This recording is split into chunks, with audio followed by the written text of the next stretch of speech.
ഒരിക്കൽ അവളെയും കൂട്ടി ബേക്കൽ ഫോർട്ടിൻ്റെ ഉയരങ്ങളിലേക്ക് വളരെ പ്രയാസപ്പെട്ട് കയറുന്നതിനിടയിൽ പിന്നിൽ നിന്ന് ഒരാൾ പറഞ്ഞു, വയ്യെങ്കിൽ വീട്ടിലിരുന്നാൽ പോരെ.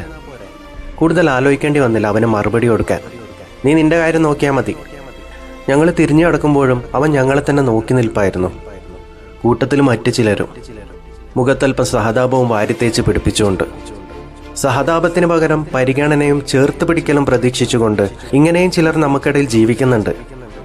എന്നാൽ എനിക്ക് നല്ല ആരോഗ്യമുണ്ട്, അതുകൊണ്ട് എനിക്കിതൊന്നും അറിയേണ്ട കാര്യമില്ല, ആരോഗ്യമില്ലാത്തവർ വീട്ടിലിരിക്കട്ടെ എന്ന ചിന്താഗതിയാണ് നമ്മുടെ സമൂഹത്തിൽ പലർക്കും. അതുകൊണ്ട് തന്നെ 4 ചുമരുകൾക്കുള്ളിൽ ഉദയാസ്തമനം മാത്രം കണ്ടുകൊണ്ട് ഭൂമിയിലെ മറ്റ് നിറങ്ങളൊന്നും കാണാൻ കഴിയാതെ പല ജീവിതങ്ങളും ഒടുങ്ങിപ്പോകുന്നു. ജീവിതത്തിൽ അവളെ ഞാൻ പരിഗണിച്ച രീതി വളരെ സിമ്പിളാണ്. ഞാൻ പുറത്തു നിന്നൊരു ചായ കഴിക്കുന്നെങ്കിൽ അന്ന് അവൾക്കും ചായ പുറത്തു നിന്ന് തന്നെ.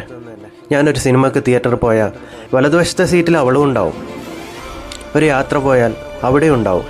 ഒരർത്ഥത്തിൽ എൻ്റെ എല്ലാത്തിൻ്റെയും പാതി അവളാണെന്ന വിശ്വാസം അവളിൽ ഉണ്ടാക്കാൻ കഴിഞ്ഞു എന്നതാണ്. നമ്മളിൽ പലർക്കും നമ്മുടെ നാളെ എന്താണെന്ന് അറിയില്ല. എന്നാൽ ഒരു ഭിന്നശേഷിക്കാരൻ അല്ലെങ്കിൽ ഒരു ഭിന്നശേഷിക്കാരി ആവാനുള്ള വിധിയുണ്ടെങ്കിൽ ആ വിധിയെ തട്ടി നീക്കാൻ എന്നും പ്രാർത്ഥിക്കുക. കാരണം അത് മരണത്തേക്കാൾ പ്രയാസകരമാണ്.